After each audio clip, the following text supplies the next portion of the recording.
Hey, this is Micki. And this is Kat. Welcome to Cat and Mouse Astrology. This is the Aquarius full moon in July 29th, 2026, and I'm invisible. I'm not. We like that you're visible, Cat. But mostly we'll just look at the chart. Yeah, let's take a look at this chart. Look It's at the pretty chart. darn cool. It's a very cool moon. It's worth checking out anyway. Here So we pretty. And we're using astroseek.com, which I don't always remember to tell people, but that's what we're using to pull up this chart. And it's a wonderful tool for any astrologers out there. Is this big enough to see? Good enough? I mean, I can see the glyphs. I can't see the degrees necessarily very well. I like get up close. I can see it. You could zoom in a tiny bit, maybe. Yeah, if I could. Okay, well, don't worry about it if you can't. I think it's I think it's good enough. all right. I can't make it Okay. bigger. So Yeah. anyway, we see that we have Aquarius over here, and we've got the moon in a tight little sandwich. It's a moon sandwich between Pluto and the Vertex. And across from that, we have the sun made bigger and brighter by Pluto, exactly Wow, conjunct. it's a full moon Jupiter Cazimi. Bing bang. Jupiter being reborn as we speak. I mean, this is it. What a blessing. What a blessing. Yeah. So also trine the sun and Jupiter is Neptune. Ooh, So the big spotlight on our dreams. okay. In the house of Aries, being structured by Saturn, um, being healed by Chiron, but Chiron is now at 0 degrees, moved into Oh, Taurus. exciting. Okay. Yeah, so we've got an ingress with Chiron. So this is long term. It's been in Aries a long time. It has. That means it moves in, So it'll be in Taurus for a long time. right. So what was healed in your Taurian area of life over the last several You mean Aries? years? What was, Sorry, in yeah. Aries. Yeah, thank you. What was healed for you in Aries?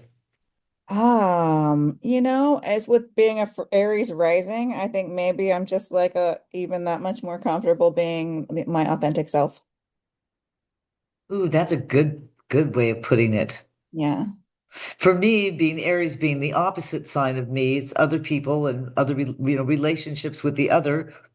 I think there's been more of a my ability to be more authentic with others Oh, nice. Yeah. and accept others' authenticity. Yeah.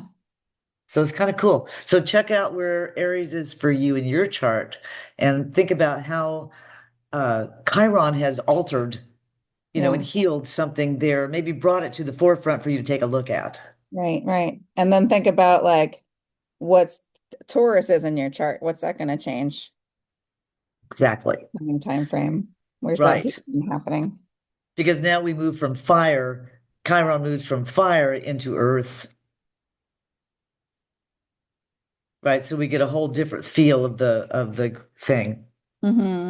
So like I have second house, Taurus, and so I could potentially see some healing. I'm imagining it's going to be coming in my relationship with my body. Yeah. And but then there's also like your physical resources, your financial stability, second house themes. Right. Anything you put in your mouth or anything that um, is necessary to your daily living, I think, Mm, sort of.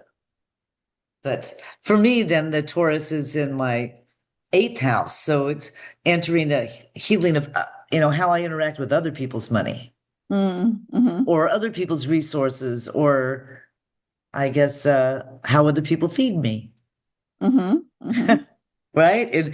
Because I mean, the food part is sort of very related to second house, literally, Yes. which I find so interesting.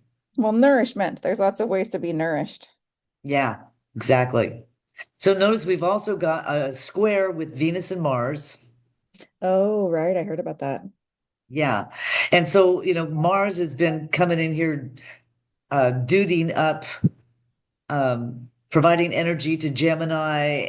And with Uranus there, that's, you know, a highly charged energy. That's energy that could be explosive or energy that could ping off of something, ricochet, potentially ricocheting energy.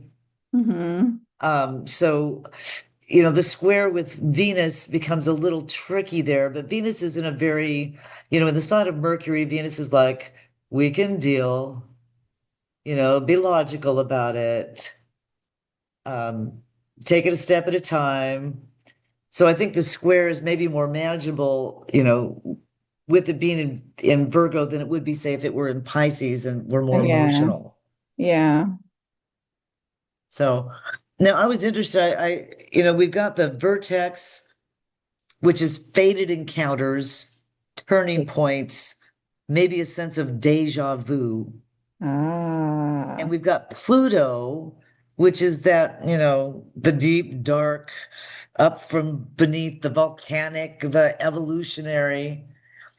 And it makes me think of, you know, we've got, with the moon in between, we've got deep emotional turning points. Nice.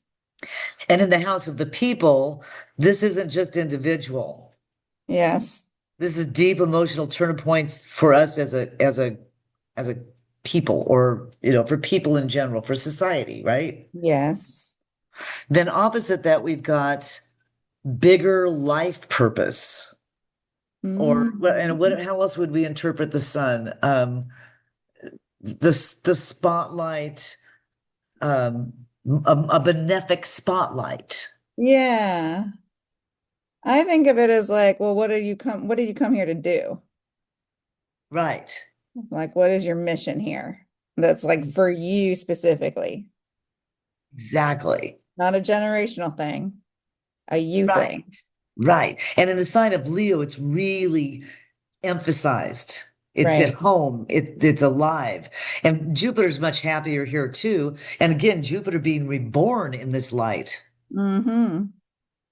So the trine with Neptune um, feels kind of good. I mean, it feels like and really an opportunity to, okay, what was it you were after? What was your goal?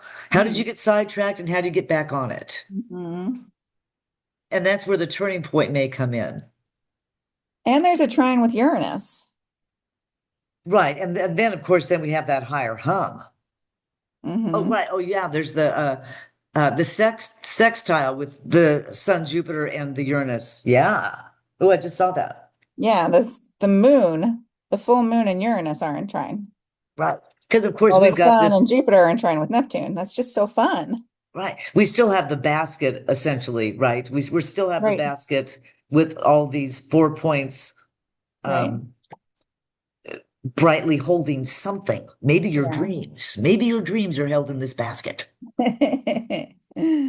So there's something about the yin and yang of it, the Venus Mars, which, you know, of course, we think of as gendered, but in our own lives, that's also the yin and yang of things, right? You're right. So there may be some balancing needed for us to, you know, get to this turning point. Mm-hmm. What God, else do you see that's always the cool? balancing of that yin and yang. It's so hard. Right. I Do you find it see hard. anything else? What else am I missing besides our two Um, grant minor trines? well, there's an opposition between Mars and the Black Moon. Oh, yeah. That's interesting. Where our And energy there's is almost going, we this, may not be aware of what we're doing with our energy. yeah, and there's almost a square between Mercury and Saturn. Yeah. Yep. Interesting. Fun, fun. Hmm. And then the nodes have switched signs again. So maybe being careful about harsh words or uh, I'm not sure harsh is the right word with Saturn, but maybe that is it. You know, words that put a stop to things. No, we can't do Mhm. that, that kind of stuff. Hmm. Um, Or maybe they're words that turn corners. that's right. Yeah, because that's what the square can represent, that ability to turn corners, which is where we're at, is turning points. Hmm. Using the structure of Saturn and the mentality, the mercurial nature that Mercury affords to turn a corner. Hmm. Well, what do you want to start with for Sabian symbols? Let's start with the moon. Cool. Okay. 6 degrees of Aquarius. 6 degrees Aquarius, a child born out of an eggshell. Oh, I like that one. A Yeah. child born out of an eggshell. It speaks to, our uh, being here without history. Mm. Say more about that. Well, if you're not born to any man or woman, and Oh, instead you're born out of an eggshell, you've got no history, you've got no people, you are a free agent. interesting. Yeah. Which And I don't then know. sitting with Pluto at 4 degrees, a council of ancestors. Ooh, that's very contradictory, isn't it? It is. It almost makes me think that like the child in the eggshell is like a magical creature, like like created through magical processes for a specific purpose. Right. And I mean, of course, there's our iconic Virgin Mary, born without parents, you know, or the child of the Virgin Mary, born without parents. I don't mean the Virgin Mary. Yeah. So Yeah. I mean, there are other iconic symbols, not necessarily from an egg, but from an egg is common in other cultures. Mm, So that's very interesting. So the Council of Ancestors yeah. and the birth that doesn't identify the ancestors. What's the vertex? A flag seen turning into an eagle. Oh, yeah. A flag seen turning into an eagle. Yeah. Some more like magical transformations. Hmm. Which again, that fits with the deep emotional turning points interpretation of these Mm-hmm. three together. Mm-hmm. And, paying attention to deja vus that happen right now, I think could be really valuable. Yeah. There could be something that happens, it's just a little inkling that leads to a turning point. Mm-hmm. Now I'm going to go to the So, sun. okay. 6 degrees for the sun and Jupiter. The constellations of stars in the sky. Well, that's literal. As the Jupiter is Cazimi'd by the sun, the constellation of stars in the sky. Yeah. Just Uh-huh. keep your eye on the sky. As above, so below. So Yeah. low. A rebirth of those things that are beneficent in our lives is possible with Mm-hmm. this, don't you think? Mm-hmm. Yep. Yeah. Yeah. What do you want to look at next? Let's go to that Venus at Okay. 21 or 22. Hard to tell. It's right on the edge. Okay. Virgo. Okay. Well, 21, a royal coat of arms enriched with precious stones. Or 22, seems more likely, a lion tamer rushes fearlessly into the circus arena. Yeah. That is fitting with the Mars symbolism. Yeah. Though Mars is a little closer, but what would be 22 of Gemini? Okay, let's see.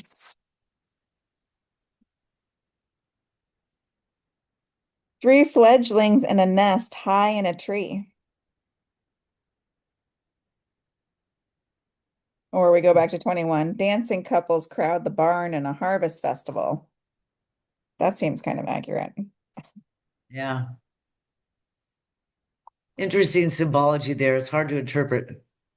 Yeah, I You don't know, know. Venus in Virgo, Venus is in her fall in Virgo, but Venus is also, imbued with a kind of logic. Venus in Virgo is the kind of Venus that says, "Well, let me check out your pedigree before we date, right? Or what's your bank account? Who are your parents? Or that kind of stuff before. It's a logical Virgo. And Mars in Gemini is dual. Hmm. It can be both energetic and provide, the energy we need and the momentum, but it can also, you know, do other stuff. It's less helpful. So this is, I don't know. I'm having a hard time getting any interpretation from from our Yeah. symbols there. But Yeah. but the Gemini Virgo uh square itself is more understandable because Virgo wants things to go in a straight line and to make sense, and Mm-hmm. Gemini's going in two directions at once. Mm-hmm. So the Martian energy is going to be split, whereas Venus is like, hey, we're supposed to go this way. Right. And that's going to create a little bit of conflict, but not insurmountable, especially not Yeah. with all this benefic energy. Right. So if we're feeling conflicted, just like take your time. Right. And Leo's a fire sign. I'm trying to there's a lot of fire in this chart with the Aries and Leo and uh so the Mars is in a positive position here to kind of get his way, if you If we can will. figure out what it is.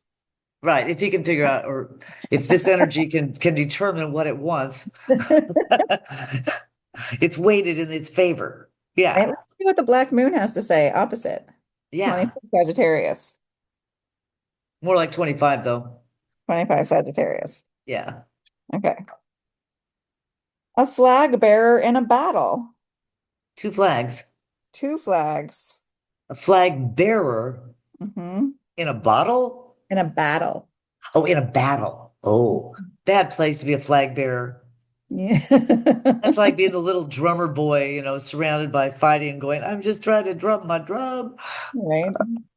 A flag bearer in a battle. Kind of hard to hold that flag up Mm. sometimes. I What's mean, the what is the flag representing? And the person holding that standard, keeping up your standards. Ooh, oh. Well, I mean, it has to do with identity. And right. we do seem to be in a battle of identities. Well, maybe keeping up your standards is applicable here. We each Hmm. have our own personal standards, and sometimes it's hard to keep up with even our own standards in a Yeah, society that doesn't value them it's true. necessarily. It's true. Right now, what was the other flag bearing symbol we just have? It was the flag turning into the eagle. Right, that was a vertex. Yes. Hmm. That flag symbology being double is interesting, Hmm. especially in Aquarius. Well, and one of them, the hidden one, the black moon. Right. What about the nodes? Yeah. Okay. So I'm going to look at the north node because that's where I am right now. 1 degree. A squirrel hiding from hunters. Mm. Uh-huh. And Leo 1 degree. It's Virgo 1 degree. Or Virgo, because it's Virgo and Pisces now. Right. Okay. A large white cross dominating the landscape stands alone on top of a high hill. Yeah, we've been here before. Yeah. So this flag bearing standard bearing person in a battle and these flags turning into eagles. And this, let's read this one again, the 1 degrees one more time. A large white cross dominating the landscape stands alone on top of a high hill. Yeah, That's the it's south node. South node. yeah, that's a letting go of. That's something to let go of. Yeah, I like that. I like that being on the left. Squirrel hiding from hunters. Okay, it does seem like that we're in that time. Yeah, yeah. Well, the United States I read just sided with North Korea and Russia regarding human rights. Yeah, shocker. That feels like our standards have lowered in some very interesting, significant ways. And somehow the White Cross is representative of this It really is. in a in a way that I bet the people who really value that might be not happy with. I Yeah. mean, Well, those people need to like stand up to Christian nationalism then. that's right. I don't know what else to tell you. If you don't like being associated with the white supremacists and neo-Nazis, then do something about it. Bam, right there. Exactly. And there's what the turning point may be about for the Aquarian concept, right? The Yeah. people. Yeah. This may be an opportunity where more people get to see, wow, that flag waving stuff and the giant cross on the hill Yeah. isn't actually representative of the standards we have professed to hold or want to hold. Right. Interesting. Okay, what else do we have? We did what's Mercury at 18 degrees of Cancer?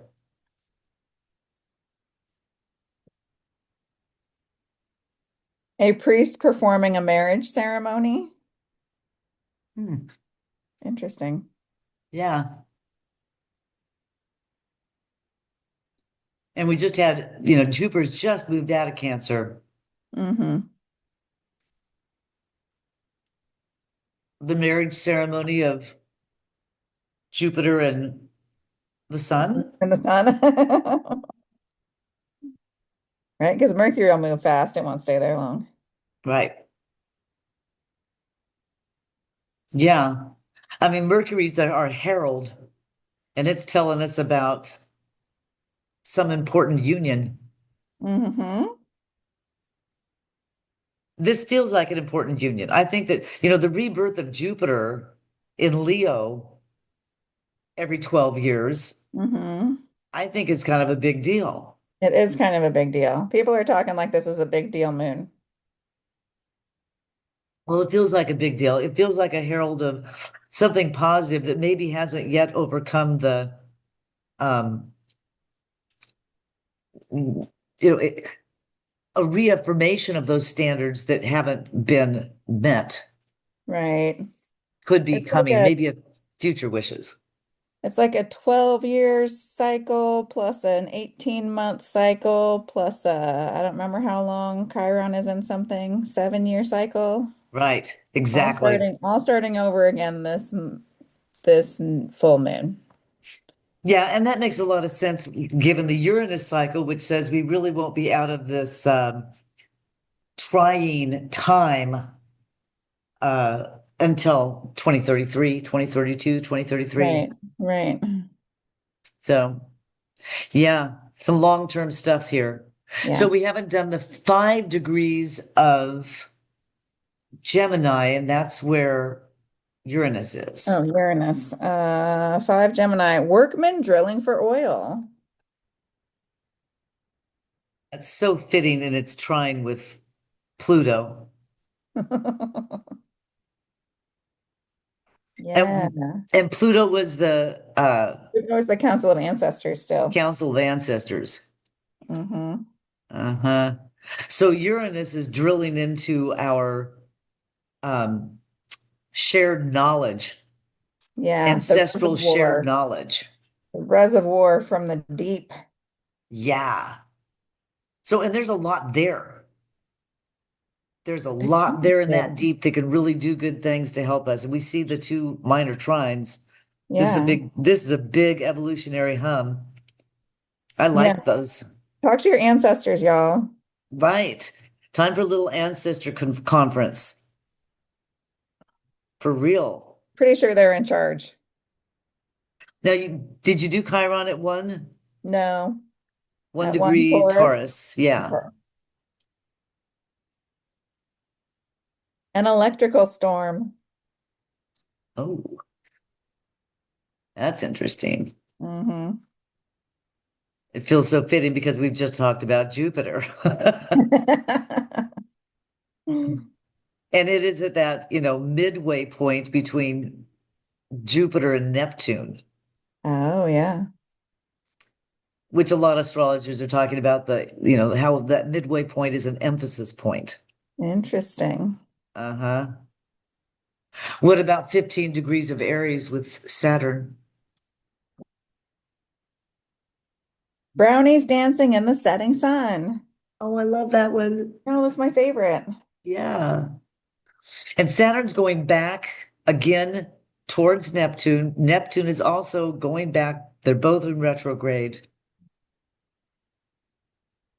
So we're going back over you know, this whole concept of this conjunction of Saturn Neptune is not at all gone. It's still with us. It's going to Right. be with us for, at least the rest of this year and a little bit beyond Hmm. until, until Saturn completely moves out of Aries, which won't be for some time yet, Right. more than a year. Right. Because it takes like 3 years to go through a sign for Saturn, yeah? Right. It'll go into Taurus, but then it'll come retrograding back into Neptune. Hmm. What's Neptune then at 4 degrees? A triangle with wings. Oh yeah, and there we are with that. I looked that up and it was, it's uh it's a vague symbol that's been co-opted by a bunch of different places. I couldn't find a specific mention except for the Freemasons used it. Hmm. Um, something similar was used by the Nazi, but it wasn't exactly that symbol, and it traces back to, in pieces. There's some history on it and other things. Yeah. So Think of it what you will. yeah, Put a your own meaning triangle with onto it. wings. Triangles are a structure that is strangely um, stable. Yeah.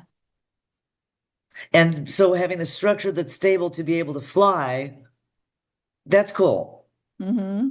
And that symbology related to a structural symbol like Saturn, Hmm. is interesting. Again, it portends the changes that we're involved in. Can we get this puppy to fly? Right. Okay, now I think our last one is the part of fortune. Card of fortune. Is that 16? 9 degrees. Yeah, Nine. nine degrees of Pisces. An aviator in the clouds. Ah, an aviator in the clouds. Hmm. So that's like multiple flying things. Right. And in Pisces, that implies a spiritual um, assist, maybe, or at least a spiritual attentiveness Mm. as being part of this. And that's the part of fortune. So that goes back to the Council of Ancestors Yeah. Yeah. and how they're in charge. Right. Right. So we forget to think about the ancientness.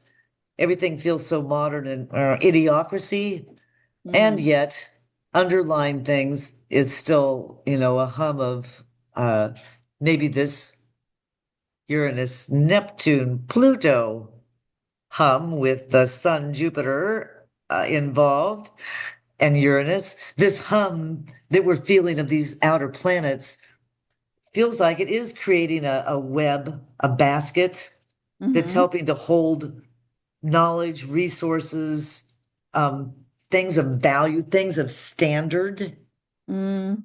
from our ancestors, and that maybe we can access them at this time, and that will help us with our turning point and give us a deja vu. Hmm. Hmm. Help us remember what we came here to do. Right. Yeah. Yeah, because if you're here now, well, honey, you chose this, right? Hmm. Hmm. I don't know. So exciting. It is pretty exciting. What else? You see anything else there we need to pull out? No. What was the north node again? The squirrel hiding from The hunters? Okay. squirrels hiding. Yeah. Yeah. Well, we still have to be wary. Let's put it Yeah. that way. Oh, yeah. There's like hunters. Hunters abound. They are out in Hunters the streets. abound. Yeah, we're not there yet, where there's just an awareness that's brewing of maybe we need gun control. Oh. I meant more like the state sanctioned hunters, hunters from the state Yeah, on the yeah. streets. Well, I'm going to keep my focus on that Jupiter Sun Yeah. and the rebirth of Jupiter in Leo which is just like a huge opportunity for a real positive, you know, dreams. Mm, The Neptune connection there mm-hmm. is really beautiful. So Mm-hmm. I'm saying keep your eye on that your larger life purpose Mm-hmm. and you know, pay attention to the deja vus out there. Don't ignore Mm-hmm. it. Mm-hmm. And I think have fun with your friends. And have fun with your It's friends. an Aquarius moon. Brilliant. I love that. Yeah. I love that. Well, well, I'm off to the woods, so Oh, my fun. camera won't work. But when I get back, my camera will work again. So Okay. Well, have fun in the woods. I will. Everybody have a great moon, and we'll see ya. We'll see you. Hopefully, we'll actually see you. Or you'll see me next time. Bye. Bye. Um, I know how to do this.